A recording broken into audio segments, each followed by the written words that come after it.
Okay. Hi dude, welcome to Telugu anime wood. మన ఛానల్ని కొత్తగా విజిట్ చేసినట్టయితే కొంచెం సబ్స్క్రైబ్ చేసుకోండి, అలాగే మీ ఫ్రెండ్స్కి కూడా షేర్ చేయండి. ఇక లేట్ చేయకుండా ఎపిసోడ్ని స్టార్ట్ చేసేద్దాం.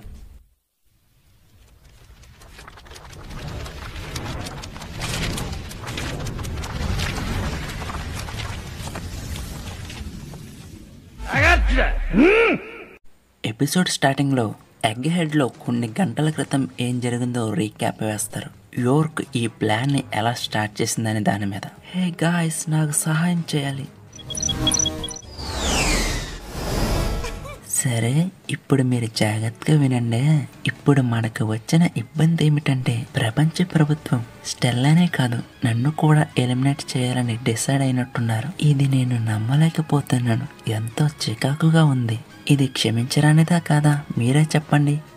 ఏదైనా మాట్లాడండి. క్షమించరానిది. నువ్వు లేటుగా చెప్పావు. పోనీలే, వాళ్ళు అలా చేస్తే నా దగ్గర ఒక ప్లాన్ ఉంది. అయితే ఫస్ట్ మీరు నన్ను ఇబ్బంది పెట్టకుండా ఉండాలి. నేను ముందు ఫ్యాంటియోరో డొమైన్ మూసేస్తాను. మీరందరూ ఏం చేయాలంటే నన్ను, స్టెల్లాని మరియు భూగర్భంలో ఉన్న బందీలను వదిలేసి అందరినీ చంపేయండి. రాజర్, మీరందరూ ఉల్లాసంగా ఉన్నప్పుడు ఎవరు మిమ్మల్ని ఆర్డర్ వేశారని అడుగుతారు. అయ్యో, అప్పుడు నేను దొరికిపోతానే. వారితో పోరాడేంత శక్తి కూడా నా దగ్గర లేదు. ఓకే, స్నేక్, వారు చూస్తుండగా నన్ను బండరాయిలా మార్చి వాళ్ళు ఆదమరుపులో ఉన్నప్పుడు నన్ను మామూలుగా మార్చేది కానీ, సరేనా? ల్యాబ్లో చెదరగొట్టకుండా ఉండవలసిన స్థలాలను మీకు నేను చూపిస్తాను. ఇది మీ అందరి కోసం, కాబట్టి శ్రద్ధగా విన్నారా? అయితే ఇక మీ వేటని మొదలు పెట్టండి. అయితే ఇక్కడి నుంచి అంతా తెలిసిందే. ఎగ్ హెడ్ ల్యాబొరేటరీ అంతా నాశనం అయిపోతుంది. అక్కడ ఉన్న ప్రజలందరూ ఐలాండ్ను వదిలి వెళ్ళిపోతూ ఉంటారు. ప్యాసిఫిస్టులన్నీ ఎగ్ హెడ్ నలుమూలలకు చేరుకుంటాయి. అప్పుడే సముద్రంలోంచి బ్లాక్ బేడీ యొక్క షిప్ ఎంట్రీ ఇస్తుంది. అది కూడా ఎగ్ హెడ్ ఐలాండ్ బయట. కొత్త ప్రపంచం, ఎల్బెఫ్ వార్ల్యాండ్. సముద్రంలో చూసుకుంటే కిడ్ పైరేట్ షిప్. అబ్బాయిలు సిద్ధంగా ఉన్నారా? మన ప్రత్యర్థి రెడ్ తలోడు. అయితే కిడ్ పైరేట్స్ ఇంతకు ముందే ఒక సముద్రపు చక్రవర్తితో పోరాడాము. ఇంతలోనే మరొకడ నమ్మలేకపోతున్నాం. అలాగే వెన్నులో వణుకు కూడా ఆపుకోలేకపోతున్నాం. మీరందరూ గొప్ప ఉత్సాహవంతుల అబ్బాయిలు. ఒక్కసారి మారడం ప్రారంభించాక ఆటుపాట్లు ఆపలేనివి. మనలాగే కిడ్ పైరేట్స్ అయిన మనం వెనక్కి తిరిగేదేలే. మరణమైన నన్ను అనుసరించాల్సిందే. అయితే కిడ్ పైరేట్స్ ఆపడానికని పుల్డ్ pirates captain, social club bond master, bourgeois pirates యొక్క యువరాణి, వీళ్ళందరూ కిడ్ పైరేట్ షిప్ కి ఎదురుగా నిలబడి ఉంటారు. వీళ్ళని చూసాక కిడ్ కిల్లర్ తో, ఆడ దొరికిన సంతరా ఇది. వీళ్ళంతా రెడ్ హెడ్ పైరేట్స్ యొక్క మిత్రుల. ఇప్పుడు దాకా నేను కొత్త ప్రపంచంలో ఉన్నాను అనుకున్నాను. మీ ఉద్దేశం నాకు అర్థమైంది, కానీ కొన్ని ప్రసిద్ధమైనవి కూడా ఉన్నాయి. కాబట్టి మీ రక్షణను మాత్రం వదలకండి. ఇక ఐలాండ్లో చూసుకుంటే షాంక్స్ ఎల్బెఫ్ను వదిలి వెళ్లే సమయం వచ్చేసింది. అయితే అప్పుడే 3 మంకీస్ వచ్చి మాకు టాటా చెప్పకుండా వెళ్ళిపోతున్నావా అంటే, ఇంతలో అక్కడ ఉన్నవారందరూ షాంక్స్ని విడిచి ఉండలేకపోతూ ఉంటారు. క్షమించండి, మేము వేరే చోటకు వెళ్లే మార్గంలో పడిపోయాం. దీంతో పాల పెట్ట కొంచెం పక్క జరుగు.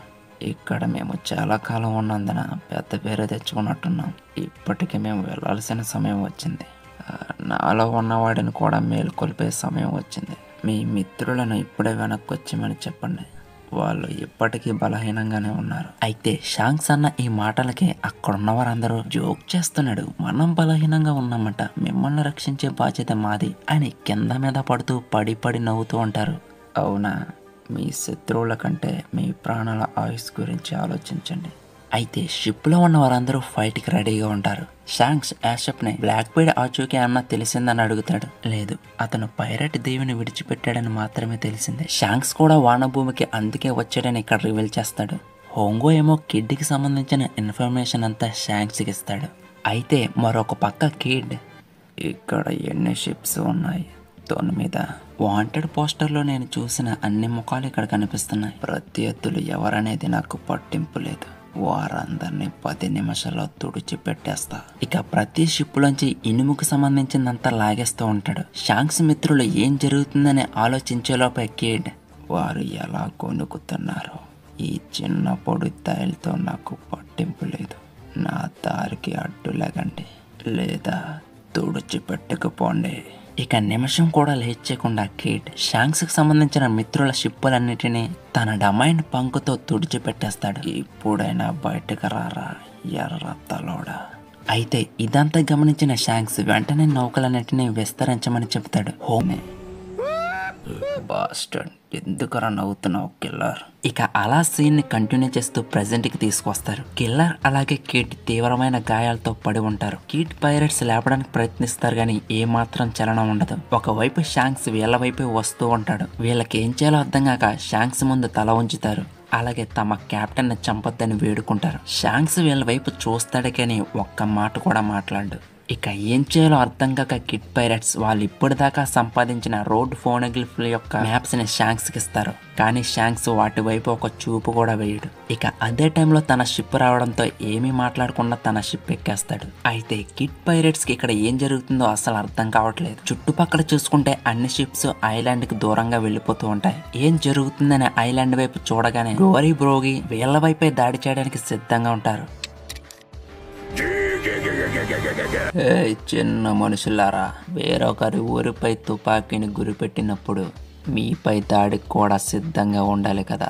ఇక అలా ఇద్దరు వెపన్స్ ని ఉపయోగించి కిడ్ పైరట్ షిప్ వైపు ఒక విధ్వంసకరమైన అటాక్ ని చేస్తారు. దానితో కిడ్ పైరట్ షిప్ 2 భాగాలుగా విడిపోతుంది. అలాగే షిప్ తో పాటు అందరూ సముద్రంలో మునిగిపోతూ ఉంటారు.